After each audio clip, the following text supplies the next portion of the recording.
It's the English-speaking world's favourite game. Property. And today, the stakes in the game are higher than ever.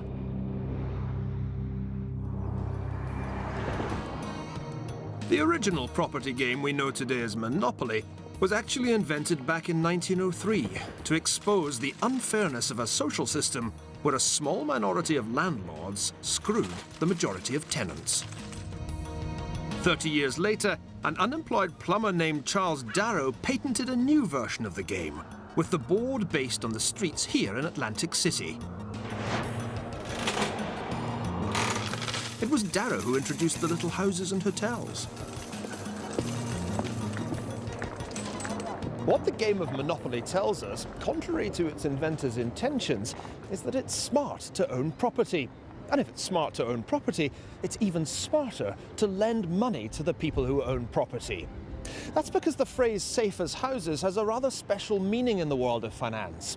What it means is that there's nothing safer than to lend money to people who own real estate. Why? Well, because if they default on the loan, you can always repossess the property. Even if they run away, the house can't. What's more, the English-speaking world's obsession with property has been the foundation for a unique economic and political experiment, the property-owning democracy. Some say it's a model the whole world should adopt. The growth of property ownership gave rise to a new era in the history of finance. On the back of property, literally trillions of dollars have been borrowed, some of it by so-called subprime borrowers, people who'd previously been content to rent rather than own their homes. So it's come as rather a shock to millions of people that real estate is fundamentally no different from any other financial asset. Its price can go down as well as up. It turns out that no amount of financial alchemy can turn little suburban boxes into treasure chests with roofs. Which raises the question, is property really as safe as houses? Or could it be that we've let our love affair with real estate get completely out of proportion?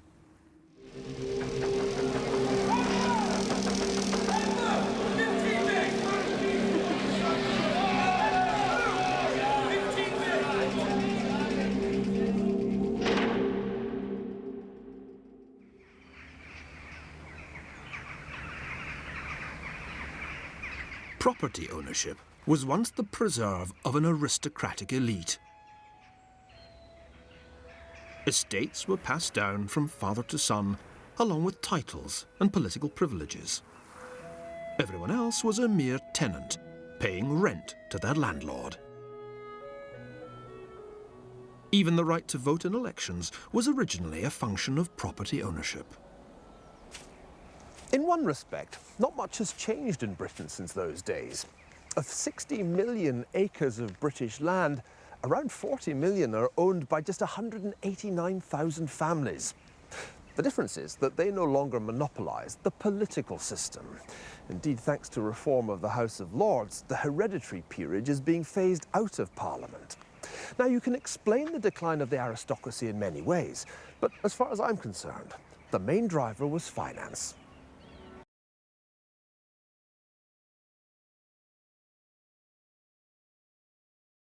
Until the 1830s, fortune smiled on the British land-owning elite, the 30 or so families with gross annual income from their lands above £60,000 a year, roughly £150 million today.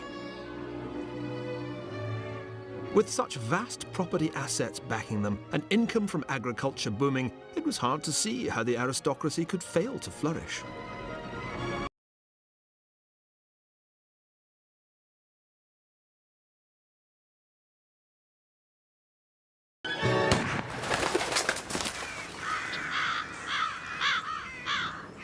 Like many of us today, the great magnates saw the value of their property as a cash cow and used it to borrow to the hilt, often more than the property was worth. What they'd failed to understand is that property is only a security to the person who lends you money. As a borrower, you still have to earn the money to pay back the loan. And for the great landowners of Victorian Britain, that suddenly became a very difficult thing to do. Nowhere was the pain more acute than here in the heart of rural Buckinghamshire.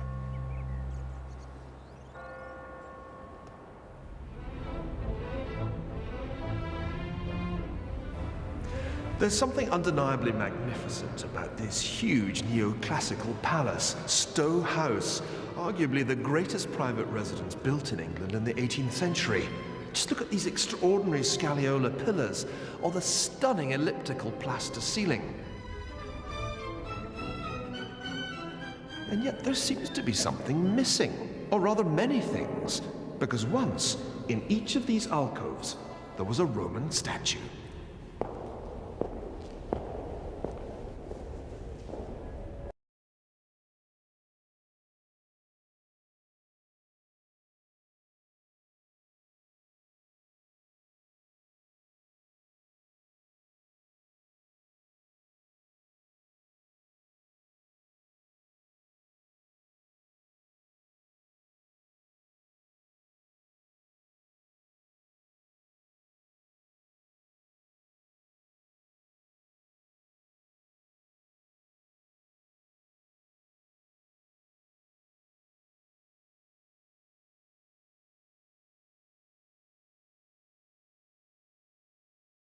And around 67,000 acres in England, Ireland and Jamaica.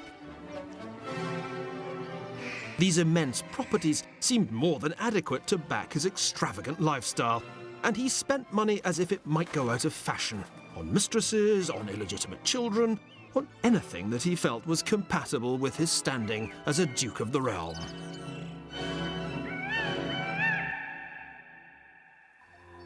By 1845, the jig was up. Grain prices had begun their long slide downwards, and so had the income from agricultural land. Rural property prices plummeted. Suddenly, the aristocracy found that their borrowings had outrun the value of their estates. The Duke was spending far more than his income, and most of that was being absorbed by interest payments. But there was to be one final bout of conspicuous consumption. In preparation for a visit by Queen Victoria and Prince Albert, the Duke decided to splash out and refurbish Stowe House from top to bottom. 15 saloons were stuffed full of the most expensive furniture that money could buy. The floorboards were groaning under the weight of Genoa velvet, embroidered satin and gold brocade.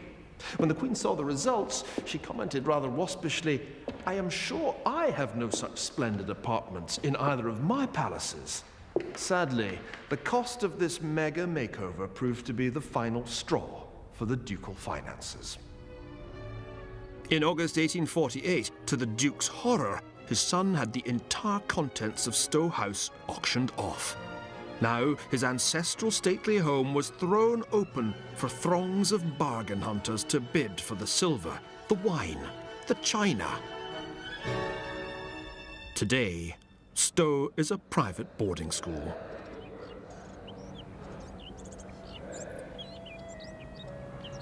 It's a poignant symbol of the transience of landed wealth. In the modern world, it turned out, a regular job and a steady income mattered more than an inherited title, no matter how many acres you owned. Divorced by his long-suffering and much betrayed Scottish wife, whose entire wardrobe had been seized by sheriff's officers in London, the Duke was finally forced to relinquish Stowe and move into rented accommodation. He eked out his days at his club, the Carlton, writing a succession of highly unreliable memoirs and incorrigibly chasing actresses and other men's wives. The fall of the Duke of Buckingham was a kind of harbinger for a new democratic age in which every adult would be given the vote, whether they owned a stately home or paid rent for a humble flat. As aristocratic fortunes from agriculture declined, so the franchise was widened. Yet the advent of universal suffrage didn't mean that property ownership had become universal. On the contrary, as recently as 1938, less than a third of the UK housing stock was in the hands of owner-occupiers. It was on the other side of the Atlantic that the first true property-owning democracy would emerge. And it would emerge from the biggest financial crisis ever seen.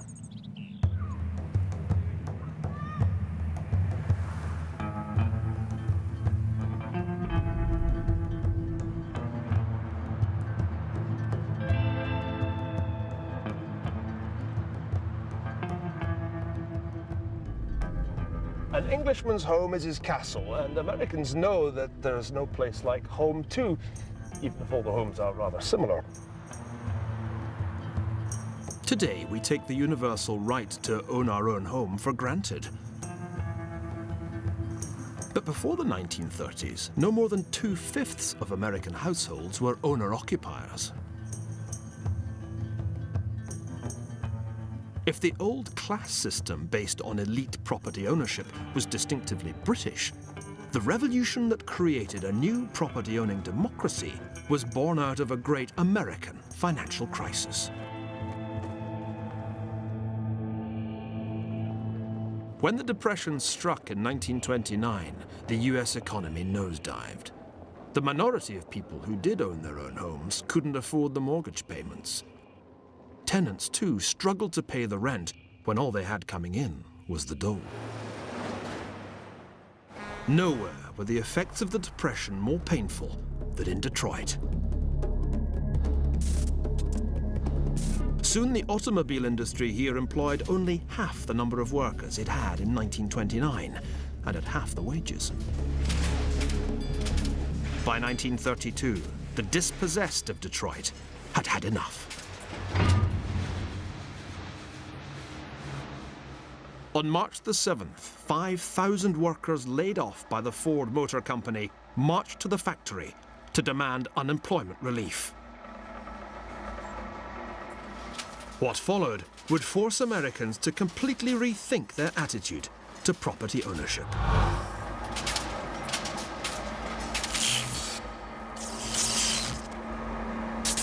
As the unarmed crowd reached Gate 4 of the company's River Rouge plant in Dearborn, scuffles broke out. Suddenly, the factory gates opened and a phalanx of police and security men rushed out and fired into the crowd.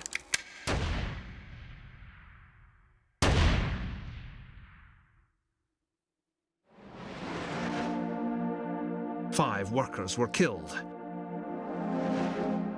Days later, 60,000 people sang the Internationale at their funeral.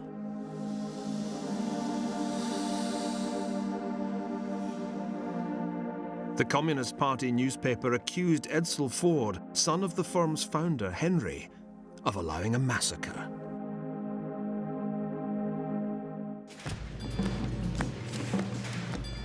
Could anything be done to defuse what was beginning to seem like a revolutionary situation, pitting the seriously propertied Fords against their propertyless ex-employees? In a remarkable gesture of conciliation, Edsel Ford turned to a Mexican artist named Diego Rivera. He invited him to paint a mural that would show Detroit's economy as a site of cooperation, not class conflict.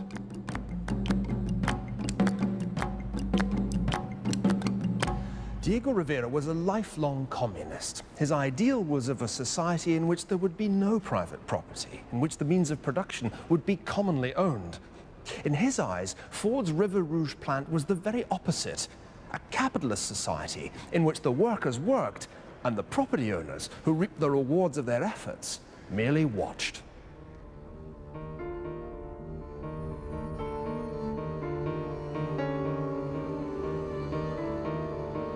When the murals were unveiled in 1933, the city's dignitaries were appalled.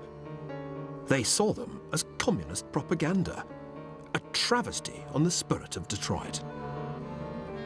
The power of art is a wonderful thing, but it was clearly going to take something rather more powerful than art to heal a society so deeply split by the Depression. Other countries turned to the extremes of totalitarianism, But in the United States, the answer was the New Deal, and that included a New Deal on housing. In radically increasing the number of Americans who could hope to own their own homes, the Roosevelt administration pioneered the idea of a property-owning democracy. It proved to be the perfect antidote to Red Revolution.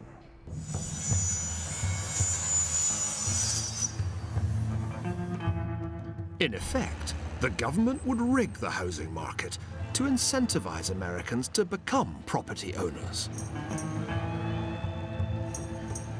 Customers at local mortgage lenders, known as savings and loans, the equivalent of British building societies, would have their deposits guaranteed by the government, even if a bank went bust. Crucially, a new federal housing administration was set up to offer larger, longer, and lower interest loans. After the 1930s, most mortgages in the United States were fixed for 20 or 30 years. A new Federal National Mortgage Association, nicknamed Fannie Mae, was set up to create a nationwide market for home loans. This couple is going through a model house now. The husband apparently isn't very keen about it all, but his wife is entranced by such convenient features as the sturdy built-in ironing board. By reducing the monthly cost of a mortgage, these reforms made home ownership possible for many more Americans than ever before. They both would like to have this place for their very own. Too bad they can't afford it. Ah, but maybe they can.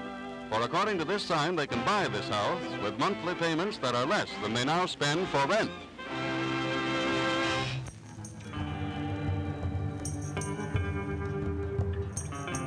It's not too much to say that the modern United States, with its seductively samey suburbs, was born out of these New Deal reforms.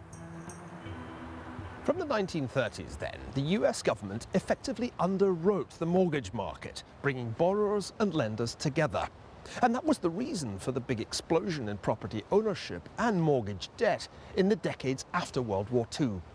There was just one catch. Not everyone in American society had an invitation to the property-owning party.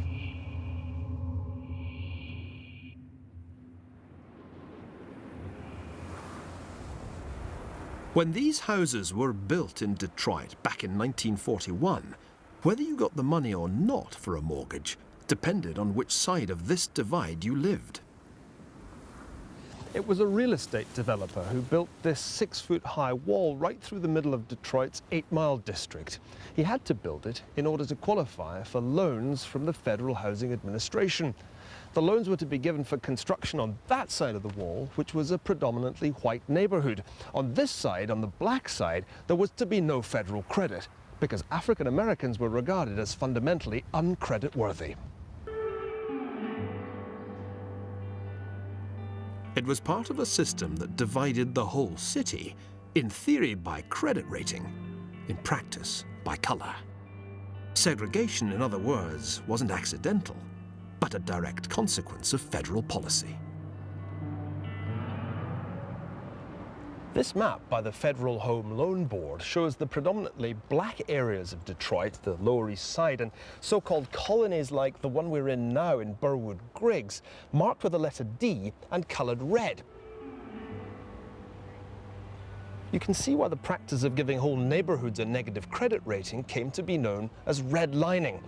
The result was that when people from around here needed mortgages, they had to pay significantly higher interest rates than the folks in the white part of town. Half a century later, the two categories of borrowers would come to be known euphemistically as prime and subprime. But in the 1960s, this divide was the hidden financial dimension of the civil rights struggle. Blacks were to be excluded from the new property-owning society. There would be a heavy price to pay for this exclusion. On July the 23rd, 1967, property in Detroit literally went up in flames. 4 days of rioting, looting, and arson rocked the city of Detroit in the worst outbreak of urban racial violence this year. Anger at economic discrimination spilled over into 5 days of rioting that left 43 people dead. Significantly, most of the violence was directed not against people, but against property. Nearly 3,000 buildings were looted or burned.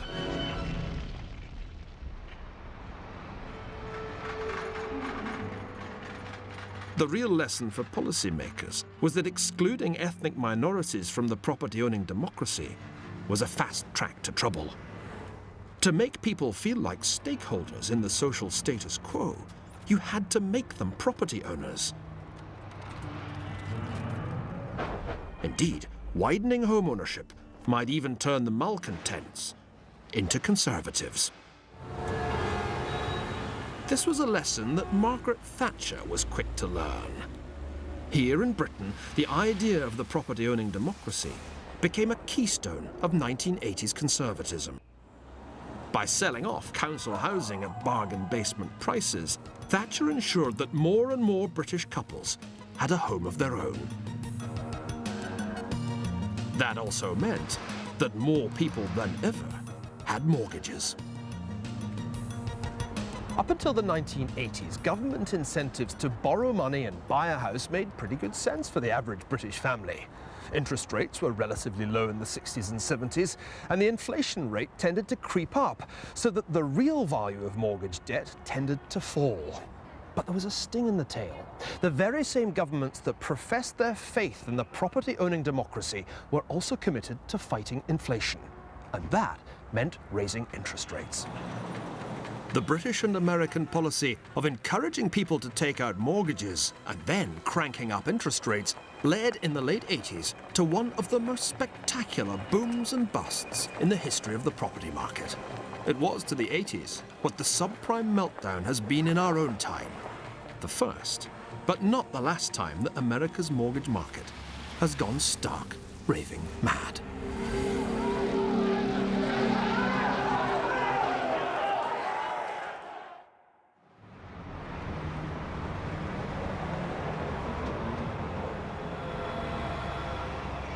To many of us, it's come as a shock that a crash in the American property market could trigger a major financial crisis. In fact, as so often in the ascent of money, it's happened before.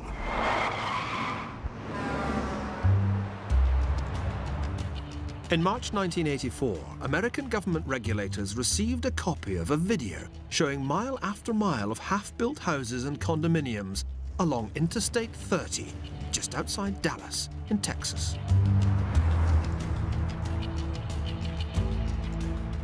You can still see the empty slabs today.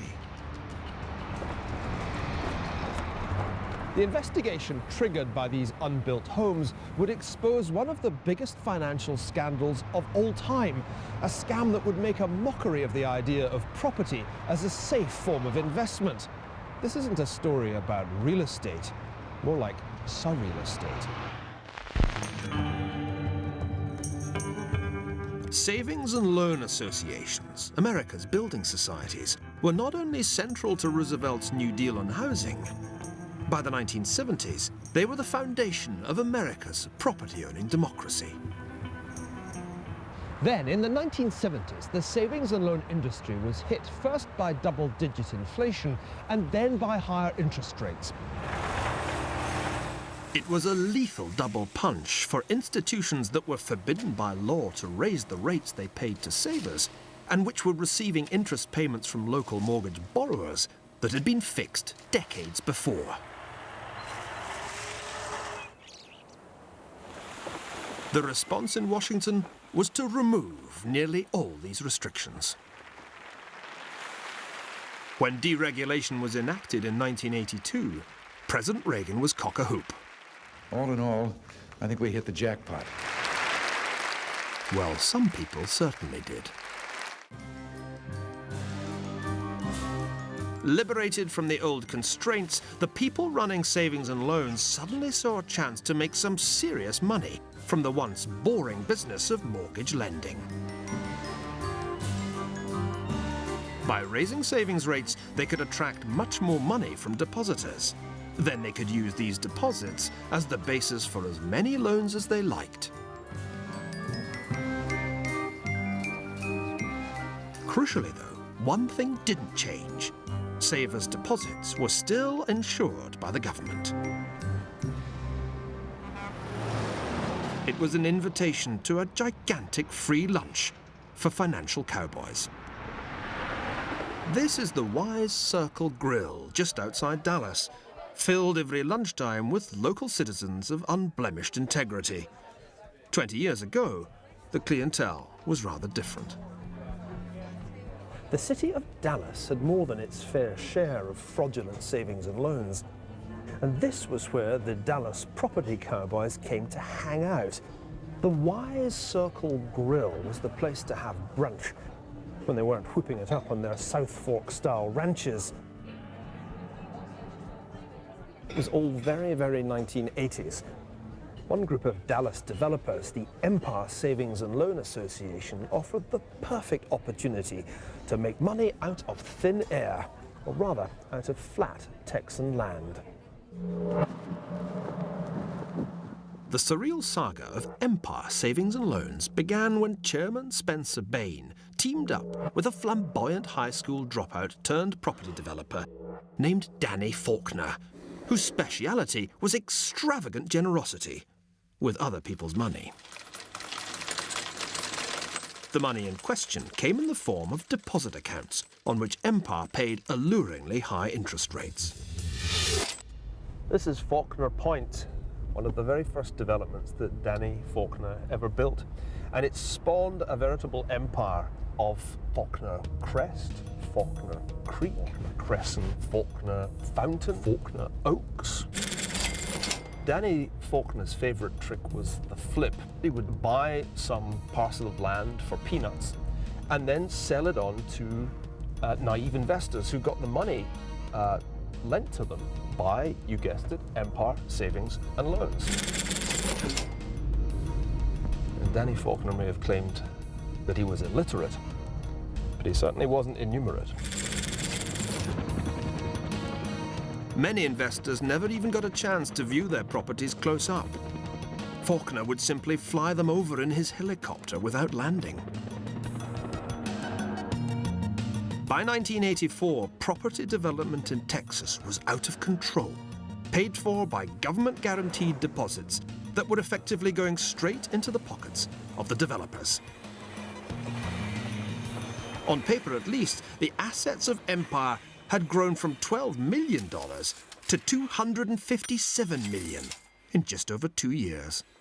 The trouble was that the demand for condos by Interstate 30 could never possibly have kept up with the vast supply that was being generated by Faulkner, Blaine and their cronies. When the regulators finally blew the whistle in 1984, that reality could no longer be escaped, and hundreds of the buildings that they erected ended up being bulldozed or burnt to the ground. Today, 24 years on, it's still a Texan wasteland.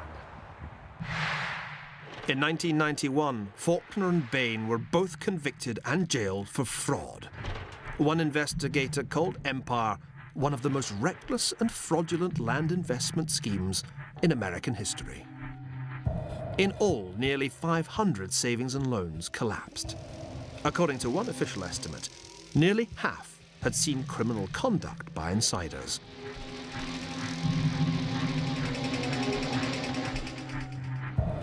The full cost of the crisis was $153 billion, making it one of the most expensive financial crises in American history.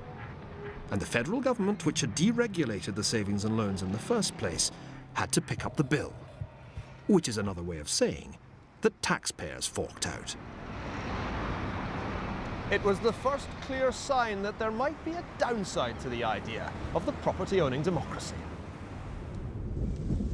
Yet the savings and loans crisis was a mere tremor compared with the property earthquake that would strike the US market 20 years later.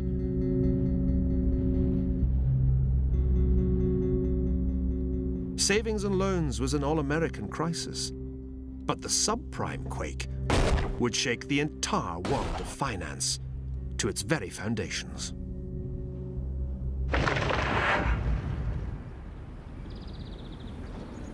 When this wall was built to divide white homeowners from black renters in the 1940s, black families found it virtually impossible to get mortgages.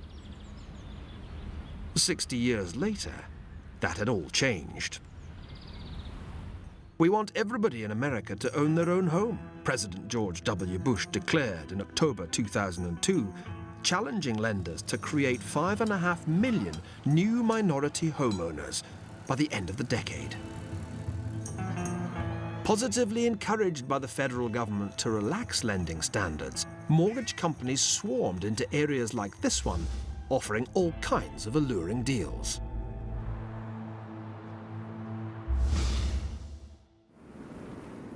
Because so many of the new borrowers had patchy credit histories, these loans came to be known as subprime.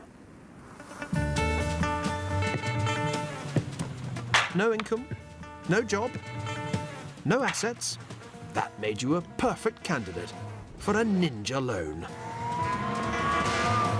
The problem was that behind low introductory payments, these new mortgage loans were very different from the old 30-year fixed-rate repayment loans of the past.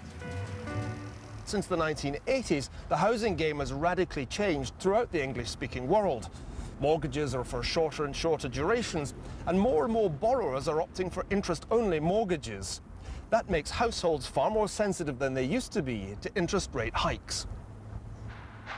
So how come the lenders didn't worry that these subprime borrowers were almost certain to default if interest rates rose? The answer to that question, and the key to the subprime crisis, was another S word: securitization.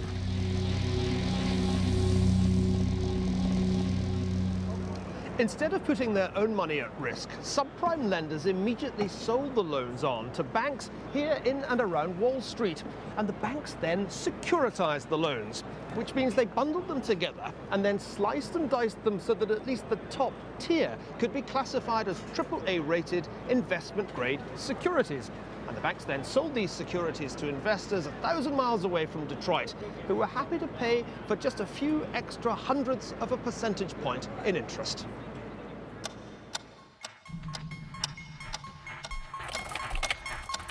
The key to securitization was the distance between the mortgage borrowers in, say, Detroit, and the people who ended up receiving their interest payments. By the time small towns in Norway bought these securities, they had no idea what was really behind their investment. Financial alchemy? Well, it was a business model that worked beautifully as long as interest rates stayed low, people kept their jobs, and real estate prices continued to rise.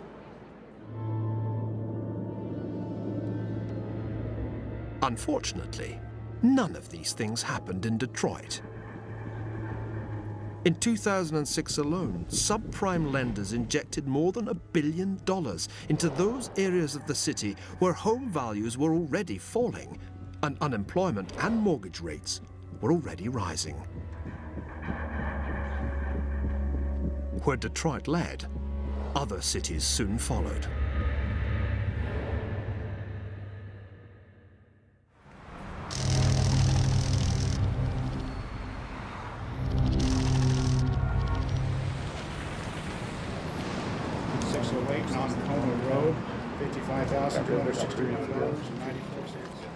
It's Thursday at noon, and I'm witnessing a twice-daily ritual here on the steps of the Memphis courthouse.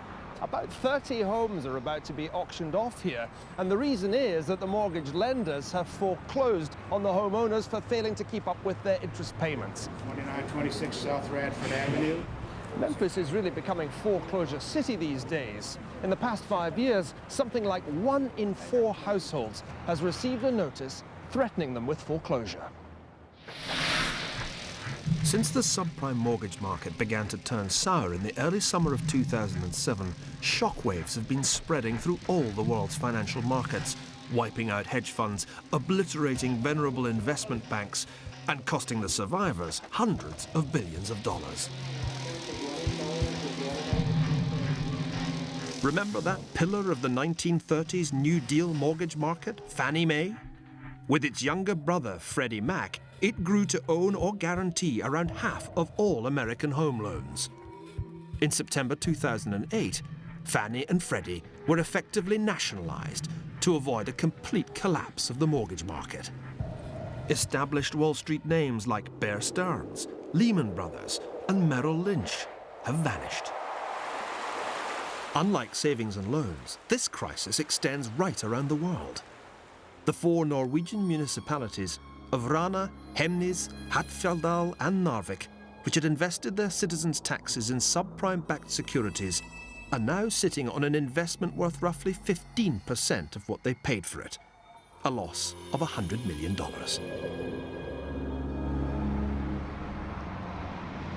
In the English-speaking world, we tend to think of property as a one-way bet. The simplest way of getting rich is to play the property market. In fact, you'd be a mug to invest your money in anything else. But the remarkable thing about this supposed truth is how often reality gives it the lie. For like stock markets, property can soar in value, only to crash in the most spectacular way.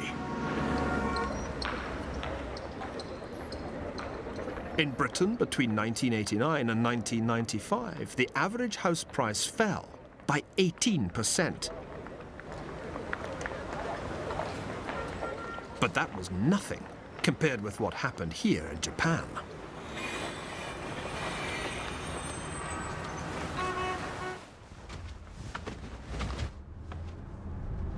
Yeah, the view's good. Very Austin Powers decor. I'm loving that. Oh, that's the boiler. Okay, well, let's cut to the chase. How much is this place going to cost if I put the money down now? So that would be close to $2 million. Okay, that's like a million pounds buys me this bijou apartment in Tokyo. But this is a smart neighborhood, right? That may sound like a lot, but in recent Japanese history, it's a real bargain. Between 1985 and 1990, property prices in Japan rose by a factor of roughly 3. Banks fell over themselves to ride this wave.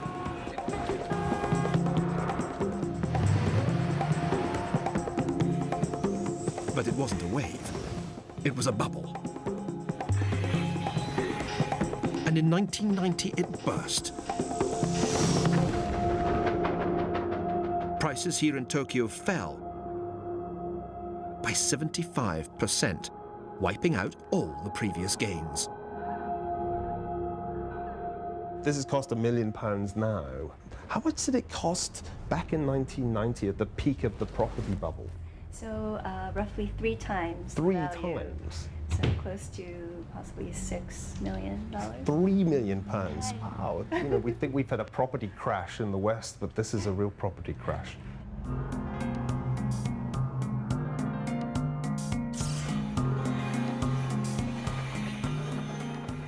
So no, property isn't a uniquely safe investment. House prices can go down as well as up. And as assets go, houses are pretty illiquid, which means you can't unload them in a hurry if you get into a financial jam. And that pretty much is the downside of the idea of a property-owning democracy. The question now is whether we English speakers have any business trying to export our model to the rest of the world.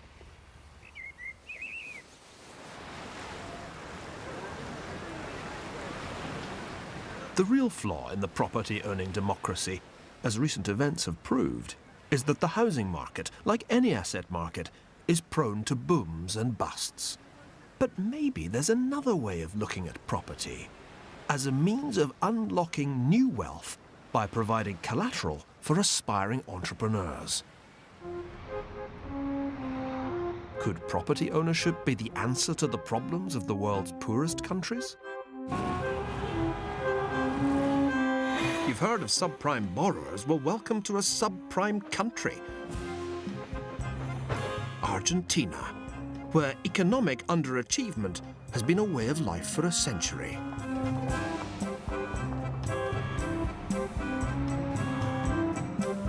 These slums on the outskirts of Buenos Aires seem 1,000,000 miles from the elegant boulevards of the Argentine capital center. But are people here really as poor as they look? One man didn't believe so. The Peruvian economist Hernando de Soto saw the shabby residences like these in developing countries all over the world as representing literally trillions of dollars of unrealized wealth. The problem is that the people who live here and in countless shanty towns around the world don't have secure legal title to their homes. That's bad because without a legal title to property, you can't use it as collateral to borrow money. And if you can't borrow money, then you can't possibly raise the capital you need to start a business. Part of the trouble is that in poor countries, it's a bureaucratic nightmare to establish secure legal title to property. It can take months, sometimes years longer than in the English-speaking world. For Hernando de Soto, breathing financial life into all this dead capital is the key to providing the poor with a more prosperous future.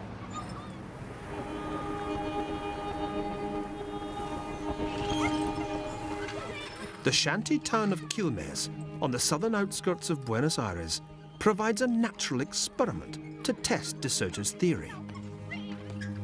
On one side of the town, there are some of the most squalid slums I've ever seen. But just a few miles away, it's a very different story.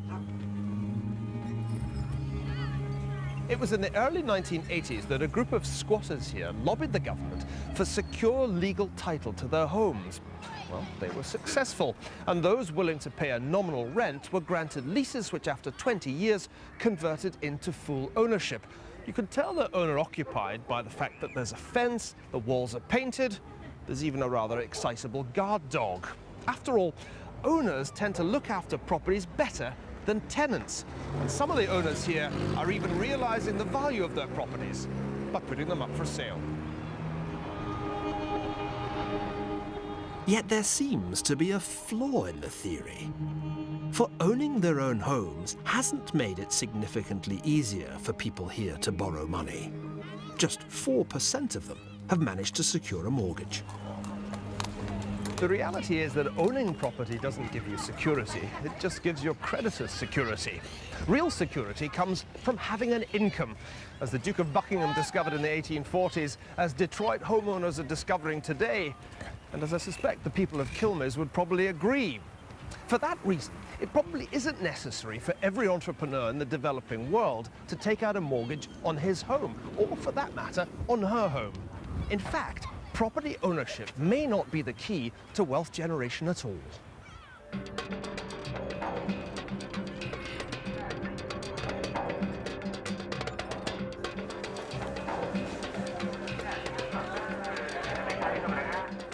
This is Betty Flores. She runs a small coffee shop in El Alto, a poor suburb of the Bolivian capital, La Paz. Betty is one of an increasingly large number of women around the world who have borrowed money with no security at all. She's the personification of an extraordinary new financial movement known as microfinance. Did you borrow the money to set up this coffee stand? ¿Has prestado dinero para empezar tu empresa de servir cafecito y té? No, solo para hacer el mesón. Para hacer mesón. It was to make the stand. Oh, I she see. borrowed money to make the stand. Has she paid it all back? Allá, con esto mismo. She's paid off with this business already a long time ago. Oh, I see. Stories like Betty's point to one of the great revelations of the microfinance movement in a country like Bolivia. It turns out that women are actually a better credit risk than men, with or without a home as security for the loan. It all rather flies in the face of the conventional image of the spendthrift female. These women are hardly what you would call good financial risks. They probably have just a few dollars between them. Yet with no security, they're being lent money. Here in Bolivia, lenders have come to realize that creditworthiness may, in fact, be a female trait. Carmen Velasco set up Pro Mujer to provide finance to poor but enterprising women. Because the loans are unsecured by property, the challenge is to get the women to pay them back. But they do. From day one, they have to know that they have to repay on time, that they have interest rates, and they have to save. So it's a process of learning. At the beginning is very difficult because they are not used to handle a loan, but little by little they get used to it, and they feel so proud when they repay.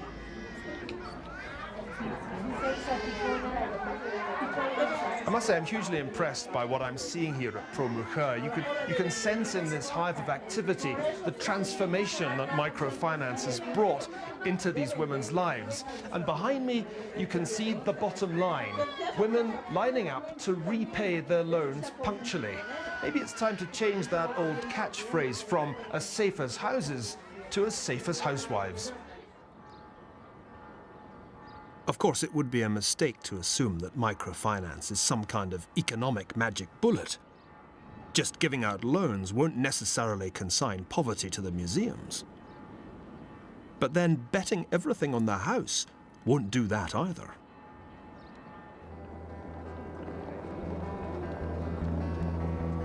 Financial illiteracy may be rampant, but somehow we were all experts on one branch of economics, the property market. We all knew that property was a one-way bet. Except that it wasn't.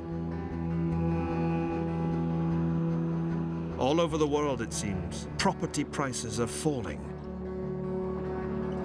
From Memphis to Santiago. From London to La Paz. Encouraging home ownership may well create a political constituency for capitalism, but it also distorts the capital market by persuading people to bet the house on, well, the house. People need to borrow money, of course, to start up businesses or to buy expensive assets, but it seems dangerous to lure them into staking everything on the far from risk-free property market. From Buckinghamshire to Bolivia to Bonnie, Scotland, the key is to strike the right balance between debt and income. And next week I'll be suggesting that the entire world economy is in the process of getting that balance perilously wrong.